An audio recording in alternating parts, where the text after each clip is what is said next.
Over the last couple of years on this channel, I've spoken to hundreds of people between Fans Connect and How I series. I've spoken to founders, to operators, to creators. We've learned about people who are building things from scratch, whether that's a business or that's a career. But life is more than just work.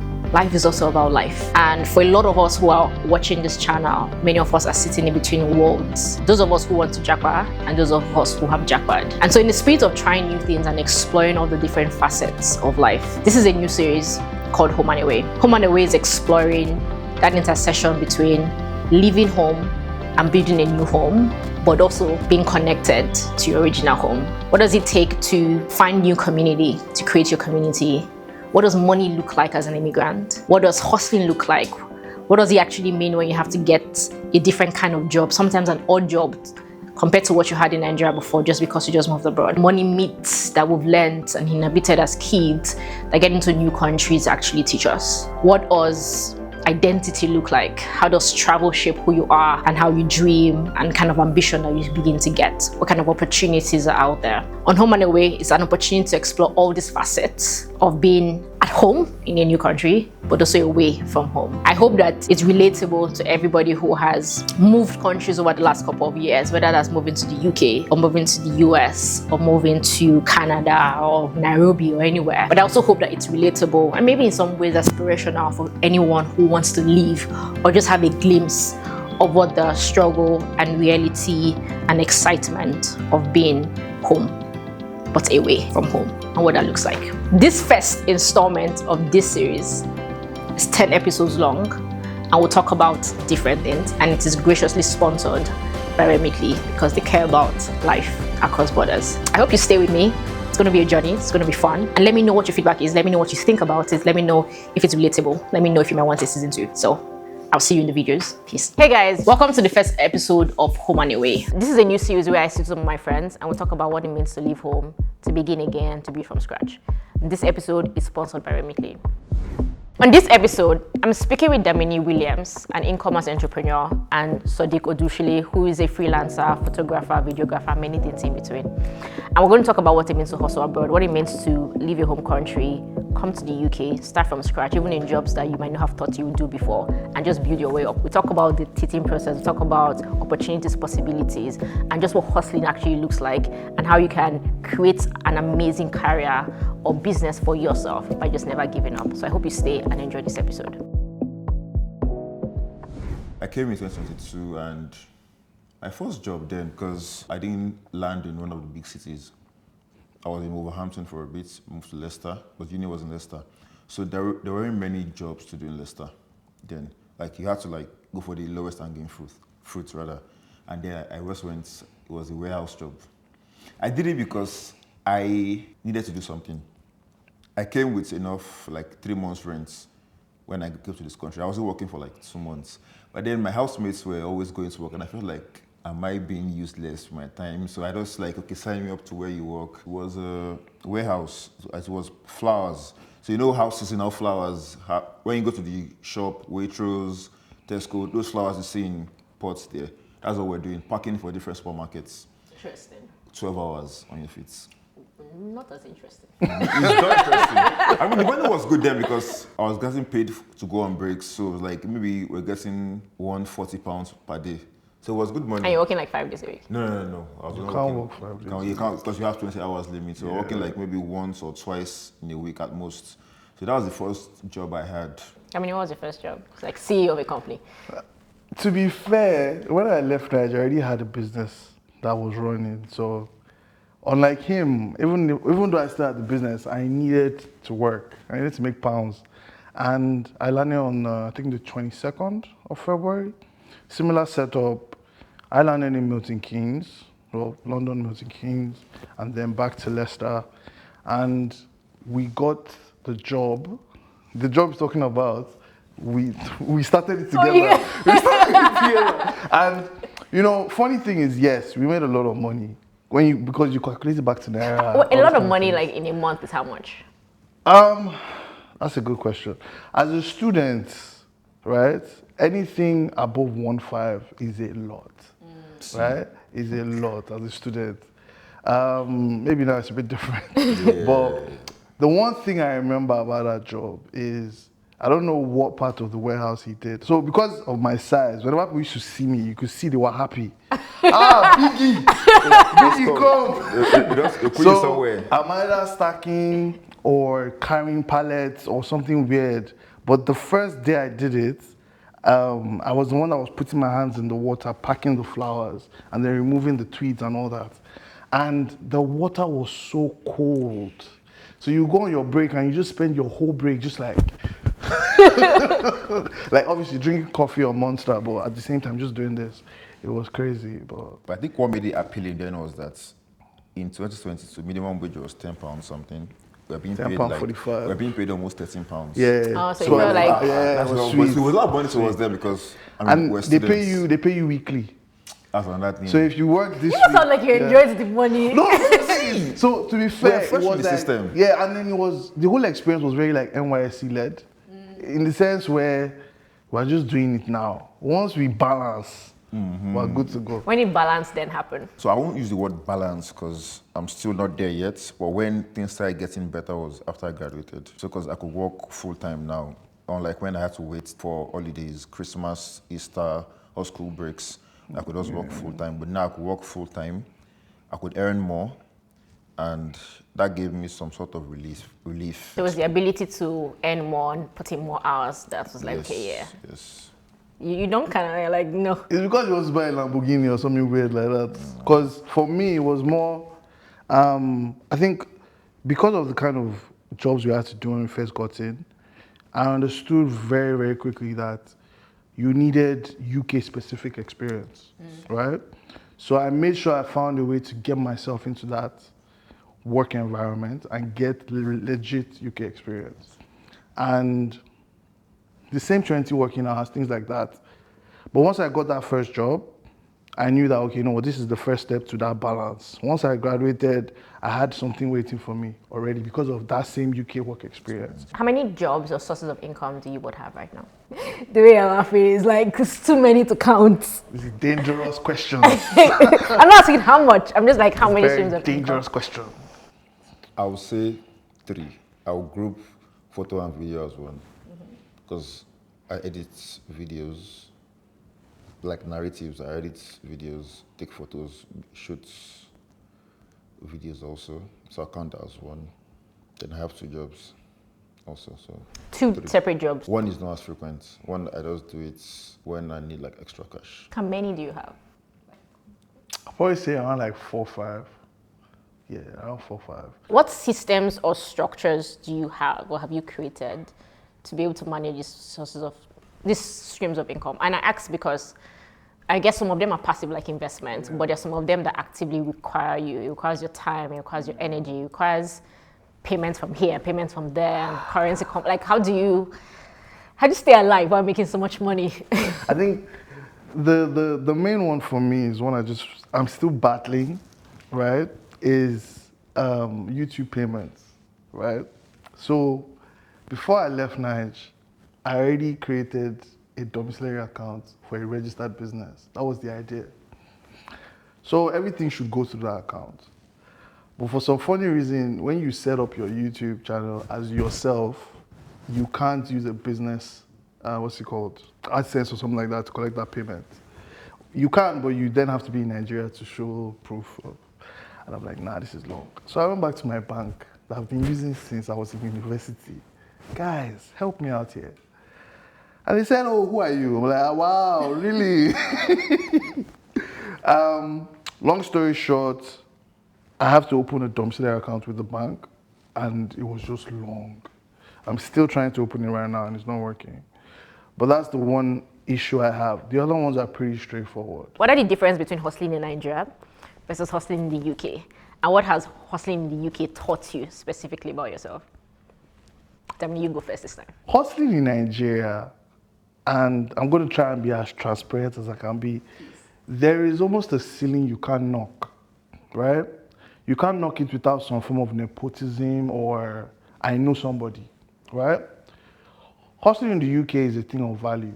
Provide value, the door will open. It might not open at the time you want it to open, but it's open. It's just a matter of time.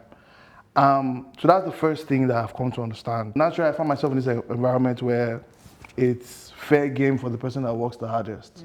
I'm up for that. So that's pretty much it for me, really. What has hustling in the UK taught you about yourself that you didn't realize before? I'll say that I don't do enough. That you don't do enough? Yes. How do you mean? I've seen people do things, get paid big money. And I'm not trying to like talk down on anybody's crafts, but still I'm like, surely Sodiq can do better than this. Not because I'm better off or not because they're not good enough. It's just that I'm not pushing myself. They're just confident. So I'm on a platform where I try to bid for government procurement. I can't remember the name. I just signed up. My business is there. So whenever they have stuff to do, I can bid for the ones that are open to my business. I try and bid. Sometimes I don't win. In fact, I've never won there. But then when I go back some months back and see what this government departments did, this project, I'm like, come on, I can do better than this.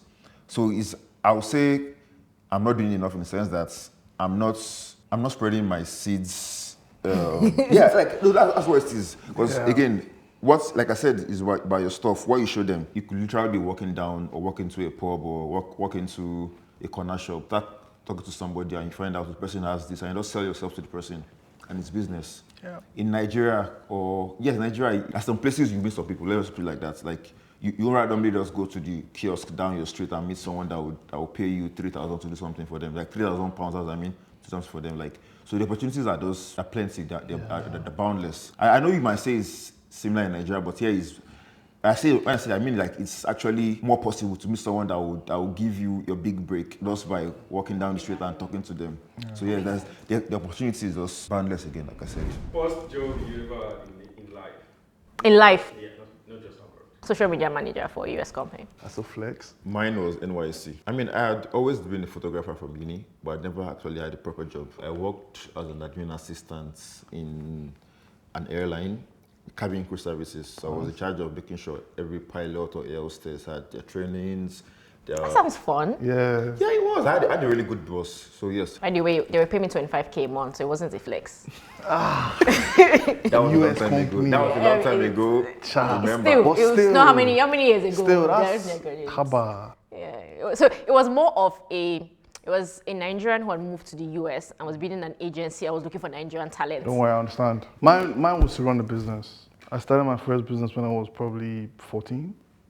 So yeah. You guys talk about your first job being like in the warehouse, right? And there's this thing on Twitter where some people who say, oh my God, you might be like a bank manager in Nigeria and then you now come to the UK and you now come and do like care work or like warehouse work. What do you guys think about that? Obviously you lived it, right? So a part of me is also asking from what did it take to be able to say, this might look different from what I might have ever done in my home country, but I know where I'm working towards and I would just like...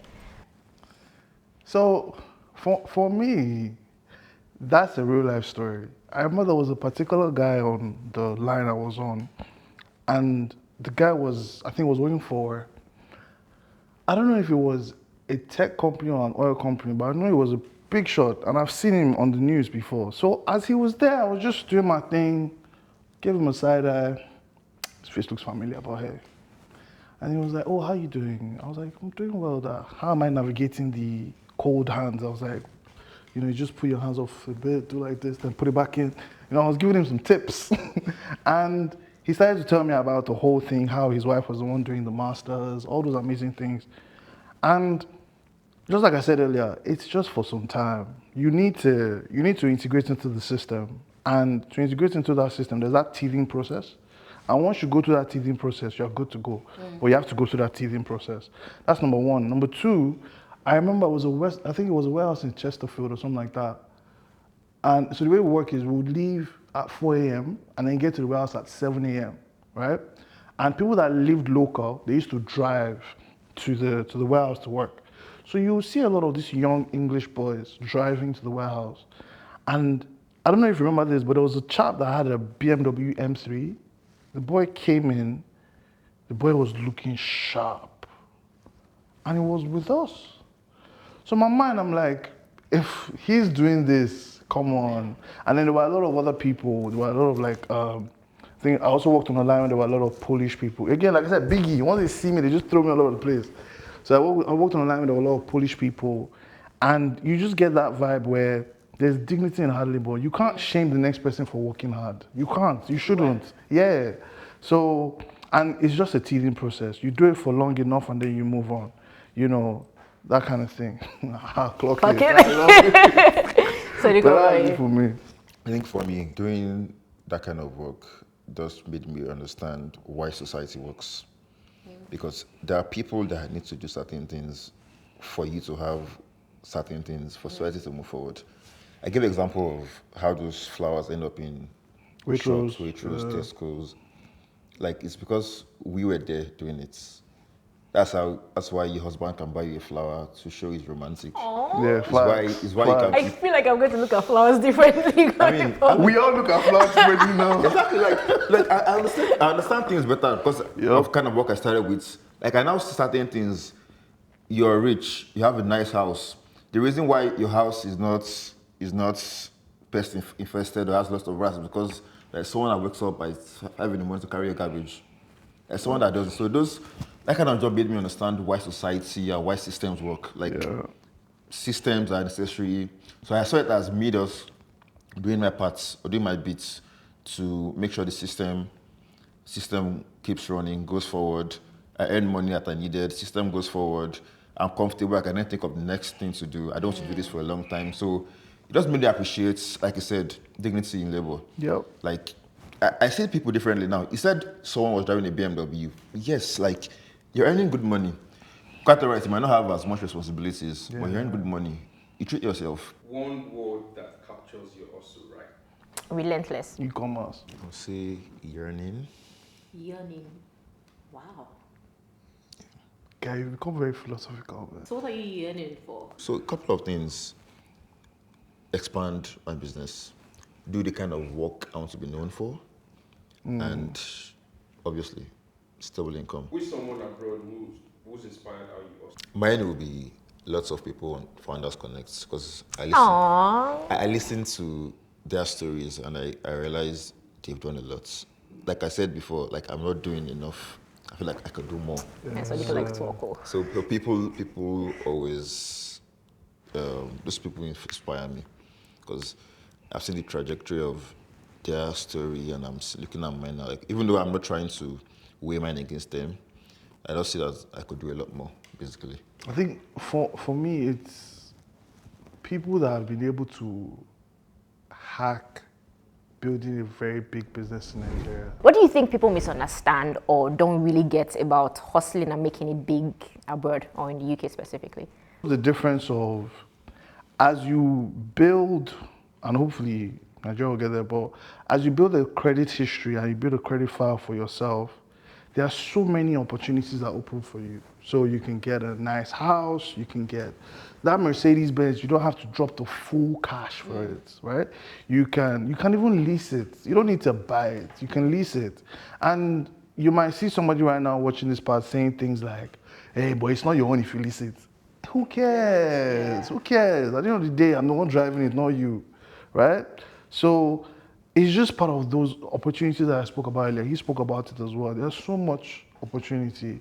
Like, that's pretty much it for me, really. People should not just confuse hard work for actually having money. Yes, I might be working five times a week. My salary might not be that much.